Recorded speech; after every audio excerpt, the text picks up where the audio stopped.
अस्सलाम वालेकुम स्टूडेंट्स। आज हम डिस्कस करेंगे कुछ कॉमन केमिकल रिएक्शंस और उनकी केमिकल इक्वेशन लिखना सीखेंगे और फिर उस इक्वेशन को बैलेंस करना सीखेंगे। तो सबसे पहले जो रिएक्शन हम डिस्कस करने जा रहे हैं ये रिएक्शन है मैग्नीशियम हाइड्रोक्साइड और हाइड्रोक्लोरिक एसिड के दरमियान। मैग्नीशियम हाइड्रोक्साइड को मिल्क ऑफ मैग्नीशिया भी कहा जाता है और अक्सर जब हमारे स्टमक में एसिडिटी बढ़ जाती है, जलन वगैरह पैदा होने लगती है, तो उसके इलाज के तौर पर मैग्नीशियम हाइड्रोक्साइड या मिल्क ऑफ मैग्नीशिया प्रेस्क्राइब किया जाता है, जो कि एक बेस है और ये एसिड को न्यूट्रलाइज करती है। तो इस तरह हमें एसिडिटी से रिलीफ मिलता है, हमारी स्टमक की जलन कम होती है और हम ठीक होते हैं। तो सबसे पहले हम इस रिएक्शन को डिस्कस करते हैं कि ये रिएक्शन बेसिकली हो कैसे रहा है। आज हम देखेंगे कि केमिकल रिएक्शन होता कैसे है। अगर हम इसी रिएक्शन को कंसिडर करें तो स्टूडेंट याद रखिएगा, हर कंपाउंड के दो पार्ट्स होते हैं। एक इलेक्ट्रोपॉजिटिव पार्ट होता है और एक इलेक्ट्रोनेगेटिव पार्ट होता है। और आमतौर पर फर्स्ट पार्ट इलेक्ट्रोपॉजिटिव और सेकंड पार्ट इलेक्ट्रोनेगेटिव है। यानी मैग्नीशियम हाइड्रोक्साइड को अगर हम देखें तो इसका फर्स्ट पार्ट मैग्नीशियम और सेकंड पार्ट हाइड्रोक्सिल आयन है। तो मैग्नीशियम फर्स्ट पार्ट ये इलेक्ट्रोपॉजिटिव और हाइड्रोक्सिल जो है ये सेकंड पार्ट है और ये इलेक्ट्रोनेगेटिव है। कंपाउंड को लिखते हुए भी इस बात का ख्याल रखा जाता है, तकरीबन ज्यादातर इलेक्ट्रोपॉजिटिव पार्ट को हमेशा पहले ही लिखा जाता है। एक्सेप्शनल केसेस हैं, अदरवाइज इलेक्ट्रोपॉजिटिव पार्ट को हमेशा पहले लिखा जाएगा और इलेक्ट्रोनेगेटिव पार्ट को हमेशा बाद में लिखा जाएगा। और दूसरा कंपाउंड इसमें जो रिएक्टेंट है हमारे पास वो हाइड्रोक्लोरिक एसिड या हाइड्रोजन क्लोराइड HCl है। इसका भी फर्स्ट पार्ट यानी हाइड्रोजन इलेक्ट्रोपॉजिटिव और सेकंड पार्ट यानी क्लोरीन इलेक्ट्रोनेगेटिव है। अब केमिकल रिएक्शंस कैसे होते हैं तो याद रखिएगा, अपोजिट चार्जेस में अट्रैक्शन होती है और सेम चार्जेस में रिपल्शन होती है। ये बहुत बेसिक प्रिंसिपल है। अगर आप केमिकल रिएक्शंस लिखना सीखना चाहते हैं तो आप ये बात अपने पल्लू से बांध लीजिए कि अपोजिट चार्जेस में अट्रैक्शन होगी और सेम चार्जेस में रिपल्शन होगी, यानी अपोजिट चार्जेस आके मिल जाएंगे। तो आप अपोजिट चार्जेस को मिला दें केमिकल रिएक्शन को लिखने के लिए। यानी मैग्नीशियम इलेक्ट्रोपॉजिटिव पार्ट है तो ये आके मिलेगा क्लोरीन के साथ, क्योंकि क्लोरीन इलेक्ट्रोनेगेटिव है। जो सेकंड कंपाउंड है हमारे पास हाइड्रोक्लोरिक एसिड, उसमें क्लोरीन इलेक्ट्रोनेगेटिव है। तो मैग्नीशियम इलेक्ट्रोनेगेटिव के साथ आके मिलेगा और हाइड्रोजन जो कि कंपाउंड का इलेक्ट्रोपॉजिटिव पार्ट है, ये इस कंपाउंड के इलेक्ट्रोनेगेटिव पार्ट यानी हाइड्रोक्सिल के साथ जाके मिलेगा। तो हम सिंपली मैग्नीशियम को क्लोरीन के साथ मिला देते हैं, MgCl लिख देते हैं, और हाइड्रोजन को हाइड्रोक्सिल के साथ मिला देते हैं और HOH लिख देते हैं। अब आप देख रहे हैं कि Cl के नीचे हमने 2 लिखा हुआ है। ये 2 कहां से आता है? तो जब आप अपोजिट चार्जेस को मिला के एक जगह पे लिख देंगे, इसके बाद आपने एक और बात का ख्याल रखना है। फिर आप इनकी वैलेंसी को देखेंगे। फर्स्ट पार्ट की जो वैलेंसी होगी वो सेकंड पार्ट के नीचे लिखी जाएगी और सेकंड पार्ट की जो वैलेंसी होगी वो फर्स्ट पार्ट के नीचे लिखी जाएगी। अब हम जानते हैं कि मैग्नीशियम सेकंड A ग्रुप में से है, इसकी वैलेंसी +2 होती है। तो 2 हम क्लोरीन के नीचे लिख रहे हैं, क्रॉस में लिखेंगे। फर्स्ट पार्ट की वैलेंसी सेकंड पार्ट के नीचे और सेकंड पार्ट की वैलेंसी फर्स्ट पार्ट के नीचे। और जब हम इसकी वैलेंसी लिखेंगे सेकंड पार्ट के नीचे तो उसके साथ साइन नहीं लिखेंगे, यानी हम +2 नहीं लिखेंगे, हम सिर्फ डिजिट लिखेंगे, उसका साइन नहीं लिखेंगे। क्योंकि साइन का मसला नहीं है, वो कंफर्म हो रहा है कि ये फर्स्ट पार्ट की वैलेंसी है, जब भी तो ये सेकंड पार्ट के नीचे लिखी जा रही है। यानी ये इलेक्ट्रोपॉजिटिव पार्ट की वैलेंसी है, जब भी तो ये इलेक्ट्रोनेगेटिव पार्ट के नीचे लिखी जा रही है। तो इसलिए जब आप क्रॉस में वैलेंसी लिखेंगे फार्मूला बनाने के लिए तो आप साइन साथ नहीं लिखेंगे, यानी पॉजिटिव या नेगेटिव साथ नहीं लिखेंगे, सिर्फ डिजिट लिखेंगे। तो मैग्नीशियम की वैलेंसी 2 है तो वो क्लोरीन के नीचे आ गया। अब क्लोरीन की वैलेंसी 1 है, -1 है, तो 1 को यहाँ पे लिखें या ना लिखें बात एक ही है, तो 1 को हम लिखते नहीं है। एक और केस जब दोनों पार्ट्स की वैलेंसी आपस में बराबर आ जाएगी तब भी एक दूसरे के नीचे कुछ नहीं लिखा जाएगा, क्योंकि वो एक दूसरे को कैंसिल कर देगी। तो ये हमने देख लिया कि मैग्नीशियम और क्लोरीन आपस में मिलकर मैग्नीशियम क्लोराइड MgCl2 कैसे बना रहे हैं। अब आ जाती है हाइड्रोजन और हाइड्रोक्सिल जब आपस में मिलेंगे तो H और OH मिलेंगे तो HOH भी आप लिख सकते हैं, और हाइड्रोजन की वैलेंसी भी 1 + 1 और हाइड्रोक्सिल की वैलेंसी भी 1 - 1, दोनों बराबर है, एक दूसरे को कैंसिल कर देगी। तो ना हाइड्रोजन नीचे कुछ लिखा ना हाइड्रोक्सिल नीचे कुछ लिखा।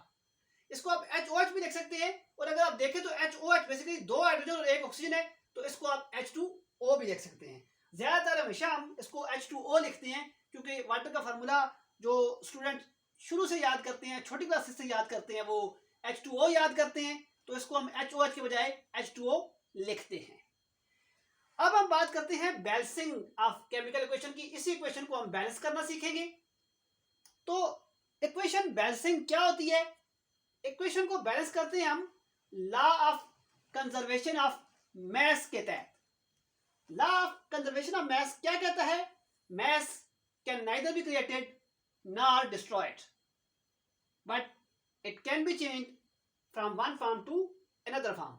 मैस को न कभी पैदा किया जा सकता है, न कभी खत्म किया जा सकता है। इसको अगर हम अपने केमिकल इक्वेशन पे ले आए, अपने केमिकल रिएक्शन पे ले आए इसी लॉ को, तो हम कह सकते हैं कि किसी भी एलिमेंट के जितने एटम्स रिएक्टेंट साइड पे होंगे उतने ही एटम इसके प्रोडक्ट साइड पे भी होंगे, क्योंकि एटम भी मैटर है। और हम कह सकते हैं कि atom can neither be created nor destroyed, कि एटम ना तो कभी पैदा किया जा सकता है और ना कभी पहले से पैदाशुदा एटम को खत्म किया जा सकता है।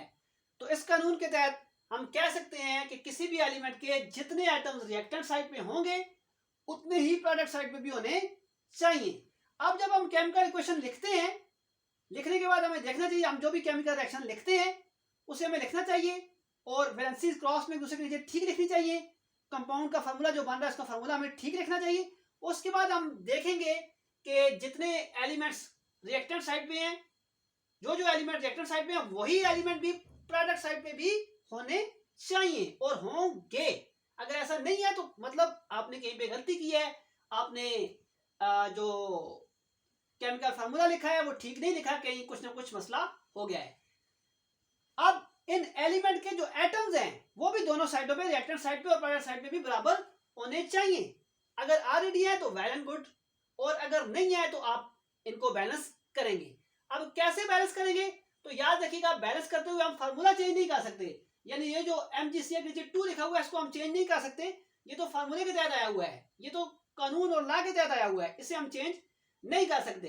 लेकिन क्वेश्चन को बैलेंस करने के लिए यहाँ पे जो कोफिशिएंट है, यहाँ पे जो कोफिशिएंट है, यहाँ पे जो कोफिशिएंट है, यहाँ पे जो कोफिशिएंट है, ये हम अपनी मर्जी से लिख सकते हैं। क्या लिखेंगे? इस तरह से लिखेंगे कि नंबर ऑफ एटम्स जो है हर एलिमेंट के वो दोनों साइडों पे बराबर हो जाए।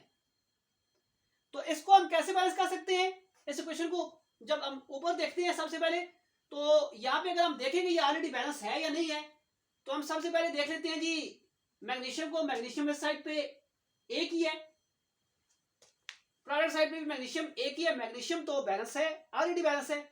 अब अगर हम ऑक्सीजन को देखें तो ऑक्सीजन यहाँ पे कितने हैं? इस साइड पे रिएक्टेंट साइड पे यहाँ पे हैं, और ये दो आपको पता है मल्टीप्लाई हो रहा है दोनों से, ऑक्सीजन के साथ भी हाइड्रोजन के साथ भी, यानी दोनों के यहाँ पे दो एटम है। तो ऑक्सीजन यहाँ पे कितने एटम हुए? रिएक्टेंट साइड पे 2 एटम। अगर हम प्रोडक्ट साइड पे देखें तो H2O को हम देख लेते हैं, फिलहाल इसको छोड़ देते हैं। तो ऑक्सीजन 1 है, उस साइड पे रिएक्टेंट साइड पे ऑक्सीजन कितने हैं? 2, जबकि प्रोडक्ट साइड पे ऑक्सीजन कितने हैं? 1। इसका मतलब है ये बैलेंस नहीं है। इसके अलावा अगर हम क्लोरीन को देख लें तो रिएक्टेंट साइड पे क्लोरीन 1 है और प्रोडक्ट साइड पे क्लोरीन के नीचे 2 लिखा हुआ है, तो क्लोरीन कितने हैं? 2 हैं। इसका मतलब ये इक्वेशन बैलेंस नहीं है। अब हमने इसको बैलेंस करना है। बैलेंस कैसे करेंगे? ये जो कोफिशिएंट हैं, ये जिनको आप नंबर ऑफ मोल्स कहते हैं, ये हम अपनी मर्जी से चेंज कर सकते हैं, लेकिन इस हिसाब से चेंज करेंगे कि हर एलिमेंट के जो नंबर ऑफ एटम्स हैं वो रिएक्टेंट साइड और प्रोडक्ट साइड दोनों पे बराबर हो जाए। अब इक्वेशन को बैलेंस करने के लिए चूंकि यहाँ पे बहुत सारे एलिमेंट हैं जो बराबर नहीं होंगे और हमने वो सब बराबर करने होते हैं, तो बेहतर ये है, आसान तरीका ये है कि आप हाइड्रोजन और ऑक्सीजन को पहले बैलेंस ना करें, बल्कि हाइड्रोजन और ऑक्सीजन के अलावा जो बाकी एलिमेंट्स हैं आप पहले उनको बैलेंस करने की कोशिश करें। तो इसके लिए जैसा कि हमने ऊपर देखा क्लोरीन बैलेंस नहीं था, तो हमने HCl में जो कोफिशिएंट है वो 2 लगा दिया। अब यहाँ पे क्लोरीन के कितने एटम हो गए? 2 हो गए, और इस साइड पे ऑलरेडी क्लोरीन के 2 एटम थे। इसके बाद जब हम ऊपर इस जो इक्वेशन लिखी है इसमें जब हम हाइड्रोजन को देखते हैं, तो हाइड्रोजन यहाँ पे कितने हैं? 2 ये वाले और 1 ये वाला, कितने हो गए? 3 हो गए। और अगर इस साइड पे आपके देखेंगे तो सिर्फ 2 हाइड्रोजन है। तो इसको बैलेंस करने के लिए हम क्या करते हैं जी? इसको बैलेंस करने के लिए हम इस साइड पे वाटर के साथ 2 लिख देते हैं। अब यहाँ पे कितने हाइड्रोजन हो गए? ये 2 इस 2 से मल्टीप्लाई हो रहा है। याद रखिएगा यहाँ पे जो कोफिशिएंट होगा वो उस एलिमेंट के जितने भी नंबर ऑफ एटम्स होंगे उनके साथ क्या हो रहा होगा? मल्टीप्लाई हो रहा होगा। तो इस तरह यहाँ पे 4 हाइड्रोजन हो गए, और यहाँ पे HCl के साथ हमने ऑलरेडी 2 लिखा हुआ है। तो यहाँ पे अगर देखें तो इस साइड पे यहाँ पे 2 हाइड्रोजन और 2 हाइड्रोजन यहाँ पे भी है, क्योंकि इस साइड के नीचे 2 है, तो 4 हाइड्रोजन हो गए और 4 हाइड्रोजन यहाँ पे भी। इसका मतलब ये इक्वेशन अब बैलेंस हो गई है। और बैलेंस करने के बाद आप कंफर्म करें, हर जितने भी एलिमेंट्स हैं उनको रिएक्टेंट साइड पे भी लिखें और उनके नंबर ऑफ एटम काउंट करके लिखें, और जितने ही एलिमेंट प्रोडक्ट साइड पे हैं उतने ही होंगे, वही एलिमेंट होंगे जो रिएक्टेंट साइड पे हैं, उनको आप प्रोडक्ट साइड पे भी लिखें और उनके भी नंबर ऑफ एटम्स आप लिखें और फिर मैच कर लें कि ये बराबर हैं कि नहीं है। तो हम भी ऐसे ही करते हैं। सबसे पहले मैग्नीशियम की बात करते हैं। मैग्नीशियम को अगर देखें तो ये यहाँ पे 1 है, 1 एटम है। नीचे कुछ लिखा हुआ है, इसका मतलब 1 एटम है। या इधर भी कुछ लिखा हुआ तो 1 है। 1 से मल्टीप्लाई हो रहा है तो 1 ही रहेगा। इस साइड पे मैग्नीशियम का 1 एटम है और इस साइड पे भी अगर आप आए तो यही मैग्नीशियम आपको नजर आ रहा है और इसका मतलब 1 ही एटम है। तो मैग्नीशियम का 1 एटम है रिएक्टेंट साइड पे भी और मैग्नीशियम का 1 एटम है प्रोडक्ट साइड पे भी। अब आ जाते हैं हम ऑक्सीजन पे। ऑक्सीजन को अगर देखें इस साइड पे तो कितने ऑक्सीजन है? 2। ये 2 इस ऑक्सीजन के साथ मल्टीप्लाई हो रहा है, तो यहाँ पे ऑक्सीजन के 2 एटम हुए। तो हमने लिख दिया रिएक्टेंट साइड पे ऑक्सीजन के 2 एटम। प्रोडक्ट साइड पे ऑक्सीजन को देखते हैं, ये ऑक्सीजन है और ये 2 मल्टीप्लाई हो रहा है। ये 2 मल्टीप्लाई हो रहा है हाइड्रोजन के एटम के साथ भी और ऑक्सीजन के एटम के साथ भी। तो ऑक्सीजन के एटम यहाँ पे कितने हैं? 1। कुछ लिखा हुआ तो 1, और ये 2 मल्टीप्लाई होगा तो ऑक्सीजन कितने एटम हो जाएंगे? 2। तो प्रोडक्ट साइड पे ऑक्सीजन कितने एटम है? 2। अब आ जाते हैं हाइड्रोजन पे। रिएक्टेंट साइड पे अगर आप देखें तो ये 2 हाइड्रोजन ये वाले, और यहाँ पे ये जो 2 है ये मल्टीप्लाई हो रहा है हाइड्रोजन के एटम के साथ। हाइड्रोजन के एटम यहाँ पे कितने हैं? यहाँ पे 1 एटम है। कुछ लिखा हुआ तो 1 एटम हुए, तो 2 मल्टीप्लाई हुआ। यहाँ पे 2 यहाँ पे और 2 यहाँ पे, 4 हो गए टोटल। और अगर हम इस साइड पे हाइड्रोजन को देखें तो सिर्फ यहाँ पे हाइड्रोजन है और ये 2 इस 2 से मल्टीप्लाई हो रहा है, यानी नंबर ऑफ एटम्स हाइड्रोजन के जो है मल्टीप्लाई हो रहा है number of moles of hydrogen के साथ। तो 4 हाइड्रोजन यहाँ पे भी हो गए। अब आ जाते हैं क्लोरीन पे।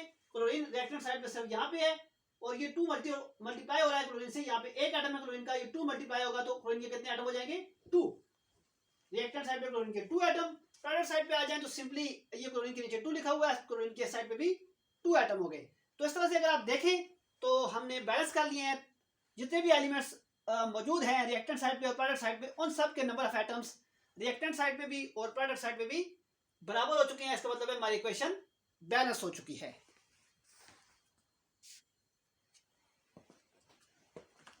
स्टूडेंट, नेक्स्ट रिएक्शन जो हम डिस्कस करने जा रहे हैं वो हाइड्रोक्लोरिक एसिड और पोटेशियम हाइड्रोक्साइड के दरमियान है।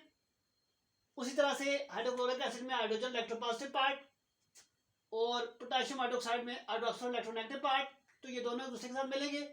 इसी तरह से पोटेशियम हाइड्रोक्साइड में इलेक्ट्रोपॉजिटिव पार्ट फर्स्ट पार्ट, और ये मिलेगा हाइड्रोक्लोरिक एसिड के electronegative part second part chlorine के साथ। तो H और OH आपस में मिलेंगे तो H2O बन जाएगा, या आप इसको HOH भी लिख सकते हैं। जबकि पोटेशियम और क्लोरीन जब आपस में मिलेंगे तो पोटेशियम क्लोराइड बनेगा। लेकिन याद रखिएगा इसको आप क्लोरीन को पहले पोटेशियम को बाद में नहीं लिख सकते।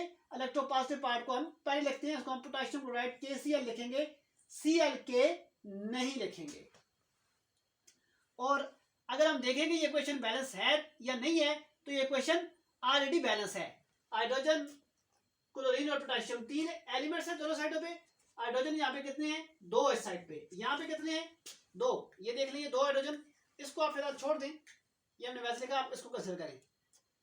तो 2 हाइड्रोजन साइड पे, 2 हाइड्रोजन साइड पे। क्लोरीन को अगर आप गिनेंगे तो एक क्लोरीन और एक साइड पे भी एक क्लोरीन, पोटेशियम इस साइड पे भी एक और इस साइड पे भी आपको एक ही नजर आ रहा है। तो ये क्वेश्चन ऑलरेडी बैलेंस है, आप इसको मजीद बैलेंस करने की जरूरत नहीं है। सेकेंड रिएक्शन अगर हम कंसिडर करें तो ये सल्फ्यूरिक एसिड और सोडियम हाइड्रोक्साइड के दरमियान है। स्टूडेंट ये सारे के सारे रिएक्शन जो आज हम डिस्कस कर रहे हैं ये न्यूट्रलाइजेशन रिएक्शन है, एसिड और बेस के दरमियान रिएक्शन है। और न्यूट्रलाइजेशन रिएक्शन में एसिड और बेस एक दूसरे को न्यूट्रलाइज करते हैं और एज ए रिजल्ट जो प्रोडक्ट होते हैं उसमें वाटर और साल्ट बनता है। तमाम रिएक्शन में आपने देखा एक वाटर बन रहा है और साथ में जो दूसरी चीज बन रही है, जो दूसरा कंपाउंड बन रहा है वो क्या है? सॉल्ट है। हम बेसिकली इनके रिएक्शन को डिस्कस कर रहे हैं और फिर इनकी इक्वेशन देख रहे हैं, उसको बैलेंस करना सीख रहे हैं। तो इस रिएक्शन को अगर हम देखेंगे ये बैलेंस है या नहीं है, पहले तो ये रिएक्शन हो कैसे रहा है सल्फ्यूरिक एसिड और सोडियम हाइड्रोक्साइड के दरमियान। तो सोडियम मिलेगा सल्फेट के साथ, तो हमने NaSO4 लिखा। और अब Na के नीचे 2 कैसे आया? सल्फेट की जो वैलेंसी है वो 2 है तो वो यहाँ पे आ गई। सोडियम की वैलेंसी 1 है तो वो यहाँ पे लिखने की जरूरत नहीं है, तो SO4 के नीचे हम कुछ भी नहीं लिख रहे। और बाकी रह गया OH और H, तो ये HOH या H2O बन जाएगा। और अगर हम देखेंगे ये क्वेश्चन बैलेंस है या नहीं है तो चेक कर लेते हैं। हाइड्रोजन साइड पे कितने हैं जी? 2 ये पे, यहाँ पे ये 2 लिखा हुआ नीचे, और एक यहाँ पे। 3 हाइड्रोजन साइड पे है और इस साइड पे अगर हम गिनेंगे तो 2 हाइड्रोजन है। तो पहले ही पॉइंट से हमें पता चल गया कि इक्वेशन बैलेंस नहीं है। अब हमने इक्वेशन को बैलेंस करना है, यानी ये जितने भी कंपाउंड है रिएक्टेंट साइड पे या प्रोडक्ट साइड पे, इनका कोफिशिएंट हम अपनी मर्जी से चेंज कर सकते हैं ताकि हर एलिमेंट के नंबर ऑफ एटम्स रिएक्टेंट और प्रोडक्ट साइड पे बैलेंस हो जाए, बराबर हो जाए। तो पहले हम हाइड्रोजन ऑक्सीजन को बैलेंस करने की कोशिश नहीं करेंगे, बल्कि पहले बाकी एलिमेंट्स को बैलेंस करेंगे और एंड पे हम छोड़ देंगे हाइड्रोजन ऑक्सीजन को। तो सबसे पहले हम यहाँ पे किस चीज को बैलेंस करना चाहते हैं जी? हम सोडियम को बैलेंस करते हैं, क्योंकि यहाँ पे 2 सोडियम है, यहाँ पे 1 सोडियम है, तो सोडियम हाइड्रोक्साइड के साथ हम 2 लगा देते हैं। हमने 2 लगा दिया। और इसके बाद हम हाइड्रोजन को देखते हैं। हाइड्रोजन इस साइड पे कितने हैं जी? 1 ही हाइड्रोजन और 2 ये 3 हाइड्रोजन इस साइड पे है, और इस साइड पे कितने हैं जी? 2 हाइड्रोजन है। तो हम इसको बैलेंस करने के लिए 2 लगा देते हैं। ये 2 हमने लगा दिया। अब आप देखेंगे तो हर एलिमेंट के जो नंबर ऑफ एटम्स है वो दोनों साइडों पे बराबर हो चुके हैं। हम देख लेते हैं हाइड्रोजन को पहले देख लेते हैं, 2 ये और अब ये 2 मल्टीप्लाई हो रहा है H के साथ भी, तो 4 इस साइड पे आ गए। इस साइड पे देख लेते हैं ये 2 से मल्टीप्लाई हो रहा है, ये 2 जो कोफिशिएंट है वाटर का, ये number of atoms of hydrogen यानी 2 के साथ मल्टीप्लाई हो रहा है, तो इस साइड पे हाइड्रोजन 4 हो गए। सल्फर को अगर देखेंगे तो 1 सल्फर इस साइड पे और 1 सल्फर इस साइड पे भी। ऑक्सीजन पे अगर हम आ जाते हैं तो ऑक्सीजन यहाँ पे कितने हैं जी? 4 ये हैं और 2 यहाँ पे हैं, क्योंकि यहाँ पे ऑक्सीजन नीचे कोई कुछ नहीं है, मतलब 1 एटम है। और ये 2 इन सब के साथ, सोडियम के साथ भी, ऑक्सीजन के साथ भी और हाइड्रोजन के साथ भी मल्टीप्लाई हो रहा है। तो कितने यहाँ पे ऑक्सीजन कितने एटम हो गए? 2 यहाँ पे और 4 यहाँ पे, 6 हुए इस साइड पे। और इस साइड पे आते हैं तो ये 2 मल्टीप्लाई हो रहा है ऑक्सीजन के नंबर ऑफ एटम के साथ, यहाँ पे 1 ऑक्सीजन का एटम, तो ये 2 मल्टीप्लाई होकर 2 यहाँ पे हो गए और 4 यहाँ पे, 4 और 2 6, ऑक्सीजन भी 6 हो गए। और बाकी सोडियम की अगर बात करें तो सोडियम 2 यहाँ पे और 2 यहाँ पे। इस तरह से हर एलिमेंट के एटम रिएक्टेंट साइड और प्रोडक्ट साइड दोनों पे बराबर हो गए। नेक्स्ट सेक्शन हम कंसीडर करते हैं जी फास्फोरिक एसिड और सोडियम हाइड्रोक्साइड के दरमियान। उसी तरह से सोडियम मिलेगा फास्फेट के साथ, क्योंकि सोडियम इलेक्ट्रोपॉजिटिव पार्ट है और फास्फेट नेगेटिव पार्ट है, ये आपस में मिलेंगे, NaPO4 बनेगा। अब फास्फेट की जो वैलेंसी है वो 3 है, तो वो हमने सोडियम नीचे लिख दिया। इस तरह ये Na3PO4 बन गया। बाकी ये HOH के साथ मिलके H2O बना देगा। ये क्वेश्चन भी बैलेंस नहीं है। क्यों बैलेंस नहीं है? अगर हम हाइड्रोजन को काउंट करें तो हाइड्रोजन रिएक्टेंट साइड पे 3 यहाँ पे और 1 यहाँ पे, 4 हुए। और इस साइड पे अगर हम काउंट करें तो हाइड्रोजन कितने हुए? 2 हुए। तो पहली पॉइंट से पता चल गया क्वेश्चन बैलेंस नहीं है। इक्वेशन को बैलेंस करने के लिए हम सोडियम हाइड्रोक्साइड के साथ 3 लिख देते हैं और वाटर के साथ भी 3 लिख देते हैं। अब इस तरह आप अगर देखेंगे number of element atoms of each element on both sides will be equal. आप इसको चेक करें, ये बैलेंस आएंगे। अगर नहीं आता तो आप कमेंट करें, मैं इंशाल्लाह उसको आंसर करूंगा, आपको समझाऊंगा। स्टूडेंट, अगर आपको आज की वीडियो अच्छी लगी है और इसकी समझ आई है तो वीडियो को लाइक करें, चैनल को अगर अभी तक आपने सब्सक्राइब नहीं किया तो इसको सब्सक्राइब करें और अपने फ्रेंड के साथ शेयर भी करें। अपना और अपने इर्द गिर्द के लोगों का ख्याल रखिएगा। Thank you very much. अल्लाह हाफिज़।